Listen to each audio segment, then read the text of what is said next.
Saya boleh duduk? Oh boleh. Iya. Aduh, kasihan kali Ustaz Awi. Pegel kan Ustaz ya? Waduh. Pijetin nanti sampean kok. Iya. Awas impulsnya lepas nanti. Ya. Oh iya. Ini boleh diurut nanti kan, Dok? Enggak apa-apa kalau pegel-pegel gini. Oh ya, mau diurut nih? Enggak, kalau diurut boleh enggak? Ya, jadi kalau urusan urut mengurut, Oh. itu boleh saja. Boleh. Yang penting pasien itu nyaman dan cara urutnya benar. Oh, salah urat pula nanti ya kan? Kemarin sampean ngurus saya mau pegel-pegel. Oh, yo mana juga belajar praktek, bahan praktek. Oh gitu. Jadi udah mulai sehat ini kan? Ya, gimana Pak Abu? Ya, alhamdulillah sudah banyak lah lebih baiknya daripada sebelumnya kemarin. Oh iya, alhamdulillah. Jadi ini dokter, kalau misalnya kita udah mulai gejala, Ya, kan ya. susah kita membedakan demam biasa sama demam berdarah ini kan? Iya. Kayak mana itu penanganan pertamanya? Dok? Ya, benar sekali. Jadi demam berdarah ini dia awalnya tinggi demamnya. Oh itu. Nanti di pertengahan dia turun. Biasanya hari ketiga, hari kelima, atau ke hari keempat, keenam itu bisa menurun. Nanti dia naik kembali. Jadi fasenya seperti pelana kuda. Pelana kuda. Iya. Oh, Jadi dia pelana kuda. kadang tinggi, turun, kemudian naik lagi. Oh, kayak dudukan kuda itu ya, Dok? Iya. Nah, Tapi ketika setelah dia turun naik lagi, nah di situ tanda-tanda memang fase penyembuhan. Jadi memang saat ini Pak Abu kita lakukan pemeriksaan darah. Kemarin kita lihat hasilnya itu trombositnya kurang. Sel darah atau sel keping darahnya berkurang. Nah, itu merupakan salah satu gejala demam berdarah. Jadi trombositnya di bawah 100.000. Nah, itu pertanda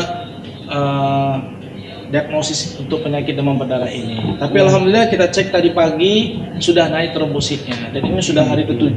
Insya Allah ini fase pemulihan ya Pak Bu ya. Oh, berarti kita juga harus cek darah supaya pasti gitu. Dok? Ya, bahkan setiap hari kadang kita lakukan cek, terutama di rumah sakit. Yang standarnya per 6 jam, tetapi tidak mungkin juga lihat kondisi pasien. Jadi per hari kita cek, ya Pak Bu ya. Iya. Setiap hari disuntik ya, diambil darahnya ya. Ya. tenang aja, Bu. Terus ini kalau misal penanganan nggak betul, Oh iya, Dok, katanya Gimana, mati. Dok? Kan, Dok, ini betul ya, Dok? Iya, memang sekarang banyak kasusnya itu karena terlambat dibawa, akhirnya meninggal dunia tak terselamatkan. Jadi terjadi proses gangguan hemodinamik namanya, tensinya turun, makin lemah. Untung ada teman-teman nih, sahabat-sahabat yang luar biasa baik nih, bawa langsung cepat ke rumah sakit ya. Sebenarnya yang bawa bukan kamu. Oh bukan ya? kambing bertautan. Katanya sempat salah tadi ya? Oh iya. Salah pasien, nggak apa-apa. Jadi seperti itu. Jadi penanganannya adalah kita cukupkan cairannya dengan cairan infus dari oral atau dari apa maksudnya dari makanan ya. Makanan yang kayak mana? Itu makan jambu katanya, aku tengok itu pernah aku baca. Oh iya, kalau dianjurkan memang makanan yang mengandung banyak cairan, misalkan contoh buah-buahan, pir atau semangka boleh, atau jus jambu biji pun boleh. Yang penting sifatnya itu meningkatkan cairan pasien itu Pak Abu sendiri. Kasih jus. Susu boleh, Susu. ya, silakan. Tadi udah dikasih susu tadi pagi ya? Iya. Udah ya. Oh makanya mukanya udah mulai cerah. Alhamdulillah. Pokoknya gampang, Ustaz Abu. Sampean mau makan apa? Ngomong aja nanti abang piring. Ya langsung kami beli. Emang duit nggak ada, Mit.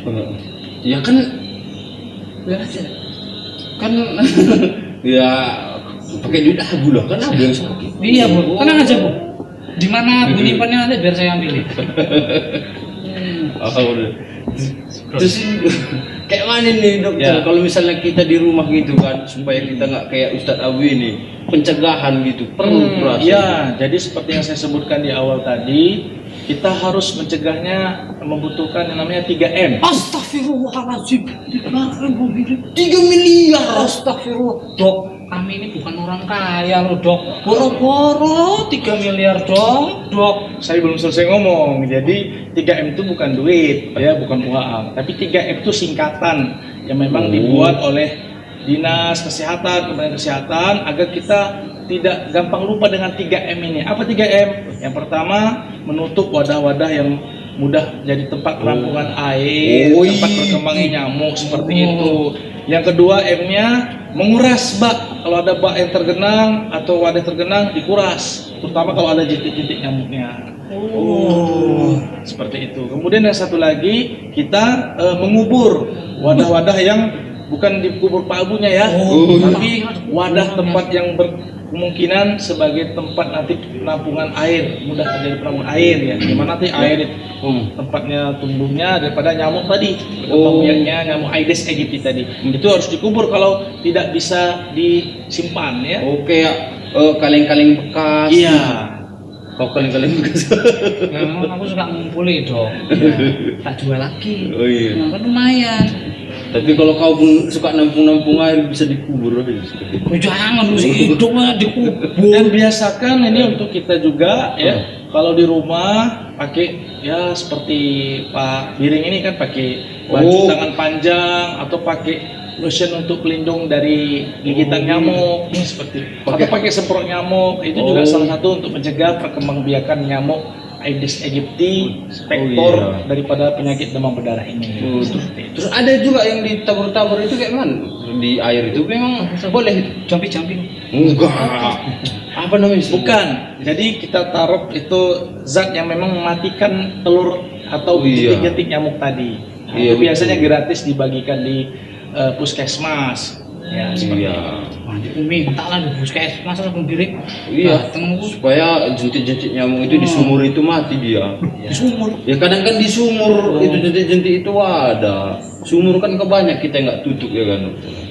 Jadi biasanya airnya air yang jernih biasanya. Jernih. Kamar mandi, ya, kadang tempat penampungan air yang untuk kita minum yang lama tidak kita gunakan, sering seperti nyamuknya. Oh begitu. Oh, berarti di tempat yang bening-bening dong. Iya. Berarti bukan kita aja yang suka bening-bening. Nyamuk tahu bening. Iya. Ya, ada lagi yang mau ditanyakan? Iya, mungkin udah itu aja dulu. Udah bagus sekali. Wah, sehat-sehat ya Ustadz Abu ya. Oh iya. Nanti tenang sampean, nanti udah sehat kita belajar lagi. Iya. Pokoknya aku yang ngajari ya. Padahal ini startnya ya. Dok, yo suwun Dok ya. Makasih Ya, Dok. sama-sama. Nah, Senang bisa membantu. Iya, alhamdulillah. Nolong ustaz kami, guru kami. Oh iya. Kalau nggak ketolong, wah, lewat dia. Ngeri nggak punya guru lagi. Oh iya. Ya Dok, makasih Dok. Ya, jadi Abu, kami nggak bisa ngasih apa-apa ini. Ongkos Saya udah tahu. ongkos kalian. Ongkos nggak ada ya? Masalahnya itu sih. Nanti Biri nggak tahu dia mau di pas-pasan. Ada nanti, Iya, baik. nanti insya Allah dibayar sama Biri. Kasih. Jangan lupa nanti pinjam Dok, numpang kamar mandi Dok. Iya. Nggak bayar kan Dok? Iya. Kemarin tuh 2000 Dok.